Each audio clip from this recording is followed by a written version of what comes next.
गेले आजही त्या ठिकाणी त्यांचा स्टॅच्यू आहे. त्या ठिकाणी असं सांगितलं जातं की शतकातील सर्वोत्तम विद्यार्थी म्हणजे भीमराव आंबेडकर. त्याचे लिहिलेलं आहे त्या ठिकाणी.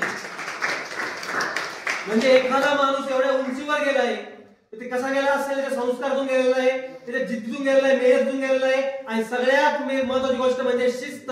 मनाला शिस्त असेल तर माणूस काहीही प्राप्त करू शकतो, याचं ज्वलंत उदाहरण आहे.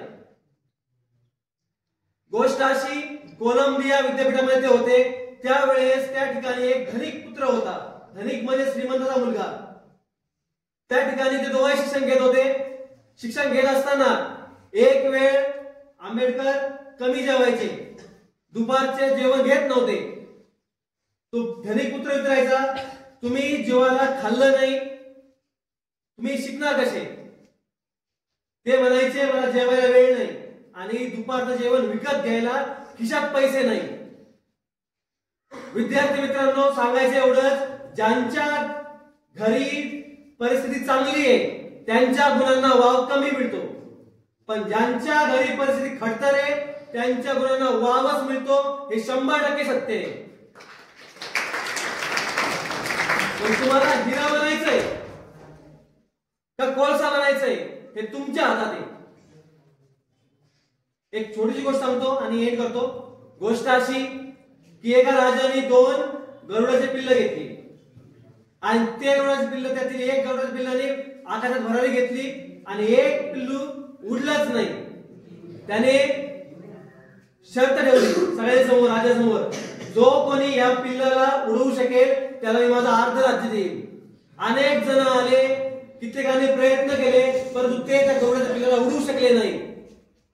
एक शेतकरी आला, राजाला म्हणला, राजा मी या पिल्लाला उडवणार, तुम्ही मला अर्ध राज्य देणार का? ते मला देणार.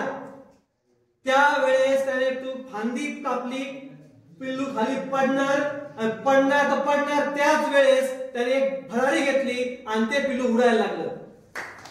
समजायचं काय, तुम्ही सध्या तुमच्या कम्फर्ट झोन मध्ये, जोपर्यंत तुम्ही तुमचं कम्फर्ट झोन सोडत नाही तोपर्यंत तुम्ही काहीच प्राप्त करू शकत नाही. घरून तुम्हाला गाडी भेटते यायला, गाडी पार्किंग केली, खिशात पैसे भेटतात खर्चायला. कोणी जातं वडापाव आणायला, कोणी जातंय काही खायला. पण आजही असे विद्यार्थी आहे. एक आदिती नावाची विद्यार्थिनी आहे सांगलीकडची, 7 किलोमीटर दररोज पायी प्रवास करते. तिचं ध्येय एकच होतं की तिला नासा मध्ये जायचं होतं. तिने शोध करून, गुगलचा सर्च करून, चॅट जीपीटीचा यूज करून तिने रिसर्च पेपर तयार केला आणि तो पब्लिश केला आणि तो पब्लिश झालाही. आज तिला नासा तर्फे जवळपास 13 दिवसाची ट्रिप जाहीर करण्यात आली आणि जवळपास जगातल्या 70 विद्यार्थ्यांपैकी तिची निवड झाली. हे कशामुळे झालं?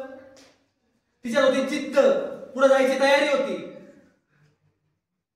तुम्ही पण तुमच्या कम्फर्ट झोन मधून बाहेर पडा. वारंवार सांगणे, घरच्या आशेवर बसू नका, स्वतःचं साम्राज्य तयार करा. जो व्यक्ती आधार बघतो तो पुढे जाऊ शकत नाही. संविधान दिवस आहे, सगळ्यांनी कमीत कमी आपल्या आई वडिलांचे कष्ट जाणून घेऊन पुढे शिकायची तयारी ठेवा. चांगलं ध्येय ठेवा, ध्येय प्राप्त करण्यासाठी ऊर्जा ठेवा आणि ती ऊर्जा खर्च करू नका बाकीच्या गोष्टीमध्ये. तुम्हाला हेच सांगणं आहे, पुढे जायचं असेल मेहनत पाहिजे, जिद्द पाहिजे, चिकाटी पाहिजे आणि सगळ्यात नव्हे संयम पाहिजे. धन्यवाद.